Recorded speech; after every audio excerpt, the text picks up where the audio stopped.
So in case you don't know, back in 2010, I was certified as an advanced TRX instructor by the great Trevor Anderson, one of the best master instructors that we have in America. And so what I want to do today is I want to pretty much condense the entire course that I went through into a few minute long video covering the key points so that you know exactly what you're doing with your TRX at home. You know that you're doing it the right way and you're more confident and more effective in your workouts. So, all right, let's get started. So if you're watching this video, you may have discovered it through searching TRX on YouTube. However, at this point, I have like 2 people following me. So odds are, if you're watching this video, you are participating in my TRX training program. If you wouldn't mind, hit subscribe and I'll talk to you all soon. So the first thing we need to talk about is the anchor point. It's this hook right there. What this can attach to is, there's a few different options. You have the door attachment, which we're going to use here today, but you also have a longer attachment that can be wrapped around a tree or another hanging object. Using this clip, you want to focus on getting this clip to around 6 to 7 feet off the ground. So because I'm using this door anchor, which I already put behind the door, I'm going to take the clip and put it through the bottom loop of the door hanger.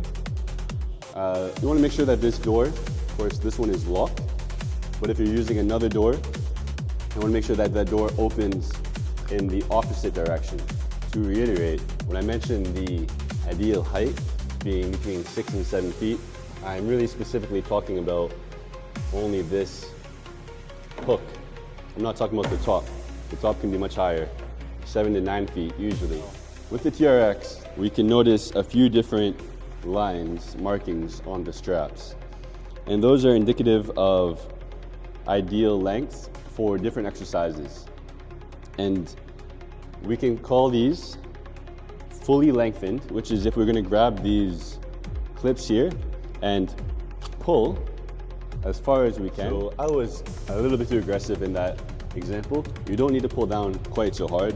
Just simply gently pressing on the clasp and sliding your hands down gets you where you need to be without any violence. Back to the video, okay? That's gonna be fully lengthened. So this will be hanging just a few inches off the ground. Then we have what's called mid-calf length. And so then we want the bottom of the handle to reach midway of my calf. Now the TRX is a mid-calf length. If the exercise calls for mid-length, then we're gonna again grab the clip, pull on the yellow until this black hook covers the 2 lines in the middle of the strap.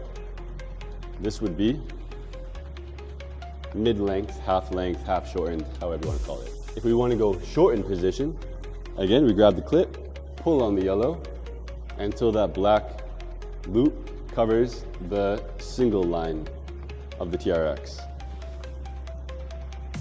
So this would be a shortened position in the TRX. And if an exercise calls for fully shortened, you grab the clip and then you start pulling from the black strap through the black hook. Now some of you may have TRX with different colors, but they all are designed the same way. They all have the same features. So hooks and claps and straps are all the same. They may be different colors. So we start pulling this loop all the way through. We can get to the TRX to be fully shortened. Okay, so this next point is pretty self-explanatory, but it is important to cover. So in the exercise, you'll either see something that calls for facing or away. Pretty simply, we're referring to the anchor point. So if an exercise calls for half length facing, we're gonna make sure that these straps are at mid-length and that we're facing the anchor point. So we can do our rows and various types of exercises like that. Or something is called away, and it means we're facing away from the anchor point. Here we can do some different presses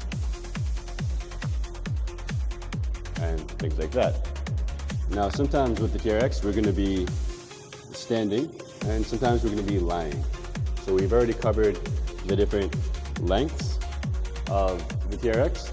We've covered facing, we've covered away, and now we'll cover the difference between standing and lying. Again, it seems pretty straightforward, but it is important. So if an exercise calls for mid-calf, lying, facing, we're going to make sure the straps are at mid-calf length. We're going to be lying on our back because it calls for us to be facing the anchor point. And so from there, we can do whatever exercise is protocoled in the program and go from there. If, let's say, the exercise calls for mid-calf, lying, away, then we know we can be lying on our back, have the straps at mid-calf length, but we need to be facing away from. Now another cool thing we can do with the TRX is we can work both hands at the same time.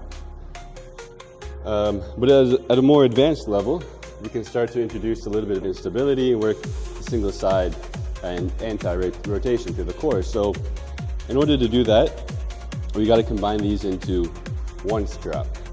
What I've seen a lot of people do, which is wrong, and I really want to try to avoid that, a lot of people will just start pulling with one strap and they'll let the other strap just be hanging there while they're pulling on one only. And I really encourage you to avoid that. What that'll end up doing over time is wearing down on the strap. And these straps, I take care of them. I got them in 2010 when I got my certification. So that's 14 years that I've had these, and I mean, they're as good as new. And then I've seen other TRXs that are, 1 to 2 years old that get worn down and are almost unusable. So I'm going to show you how to do the single hand setup here. You're going to take the handle from your right hand and pass it through the triangle on the left side. Switch hands, grab that handle with the left hand, pull that through. Now I'm going to do the same thing. Take the handle from my right hand, pass it through the triangle on my left, switch hands. Now, the handle that I'm holding with my right hand, I can snap it. So now we'll cover what I think is the most important part of the TRX. And that's why is the TRX so great. Number one, the TRX can be taken with you anywhere, whether you're traveling, staying in a hotel room, staying in the middle of the woods like I do sometimes in Finland.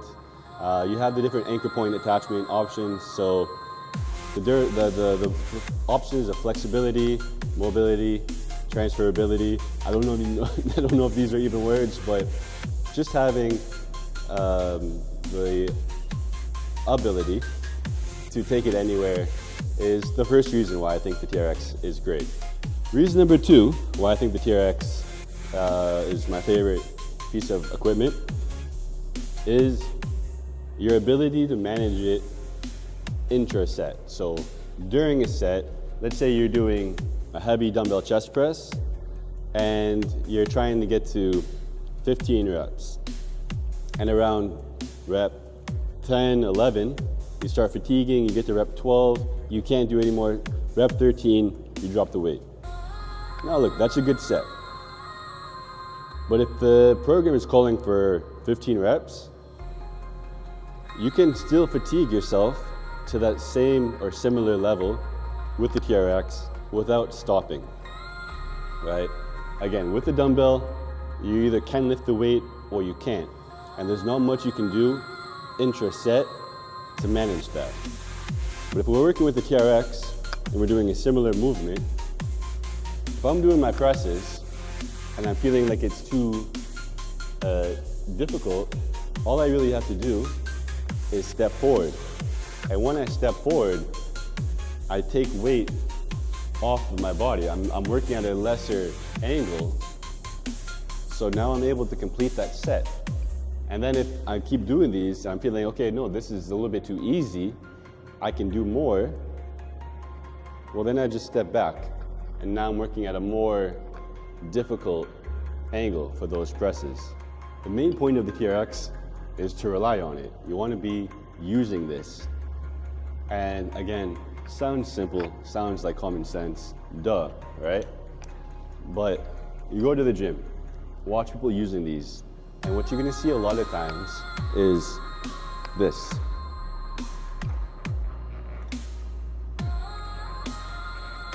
And you see the straps at the top of the motion, how they are slacking down. And I'm exaggerating so that you can see it from your camera. But even if I'm doing this, at this point, if you see any slack in the strap at all, it means I'm actually not needing it. I'm not relying on it at all. I might as well not use it. What you want to have happen throughout the entire rep is to see total tautness. T-A-U-T-E-S-S, I don't know, okay? You want these straps to be completely tight. You don't want any slack in them throughout the entire range of motion. Regardless of which exercise you're doing, at the very top of the range is when you want to be pulling the most. And so whenever you see me teaching classes, I'll always be walking around and I'm always, hitting these straps, trying to encourage people to pull them more tight. So let's say you're doing some push-ups here. We want to avoid letting the straps scrape along the arms. So we want to have these straps moving freely of my body. So if you feel that the strap is scraping along your arms, all you need to do from here is drop your elbows a little bit to the side. Then you have room to move. As if we are doing any type of rowing motion, so I'm going to shorten these up. If we're doing any type of row, we want to make sure that the tension is working the muscles we want to train, which will be the muscles of the back. Now, if I curl my wrist in toward my body, what I do is I take that tension off of my back and I put it onto my forearms, which is not ideal here. So keep those wrists straight regardless of which row. So we're coming low row, we're coming wide row. Even if we're coming into a Y row, every single rowing position, we want to be keeping the wrist straight. If we're doing an exercise where we're going to be lying and facing the anchor point, the easiest way to get into them, get into the straps, is to hold both handles, lie on your back, kick your feet up like a baby, and then drop your heels at the same time into the handles, letting go again at the same time. One thing that I do often is I train without shoes, as you can see, wearing just my socks. And when you're putting your feet into these handles, of course, if you have feet like mine, which are normal sized feet, you can fall out pretty easily. So one thing we can do here is actually take the handle and wrap it around, and that creates a smaller pocket. So if I do that on both sides, I go ahead and wrap the handle around the handle around the handle, yeah. Then let's say if I'm lying and facing, I can drop my heels into there without any real issue, and I'm quite locked in. Let's say I'm going to be lying facing away, same thing. I slide my toes through those smaller pockets. I cross my feet over each other, and then I can center myself better on my mat. From there, I can go into a push-up and whichever exercise I'm doing from there. The last point I will make is pretty much all exercises we're going to be doing on the TRX are essentially a plank, because we want our whole body working in a straight line. So if I'm doing a chest press chest press, I'm actually doing a chest press plank, because ideally I want my whole body moving in a straight line from my shoulders, hips, and ankles. You should be able to always be moving in a straight line, regardless of how difficult it is, and that's why you see if I move back, it becomes a little bit more difficult for me. So to compensate, I break that plank line by pushing my hips back. It means I can't do this range. What I should do instead is step forward where I can move my whole body in that plank position throughout the exercise. And again, that's all exercises. So I just showed you there while I'm doing a row, push up. And I'll show you now doing a row. It's the same idea. If I'm rowing here, my whole body is moving together. So there's always a straight line from my ankles, hips, and shoulders. Regardless of, and again, if I come forward to the point where it's too difficult for me, what I'll end up doing is I'll break that straight line one way or the other. So I always want to maintain that straight line, and that is my range that I'm capable of maintaining. So remember, if you are in fact doing my TRX training program, the workouts are all having a cap time limit of 30 minutes. So you're working through the exercises one after the other. Each one has a mentioned either time or rep limit or goal. And you just keep going through as many times as you can with a cap of 30 minutes.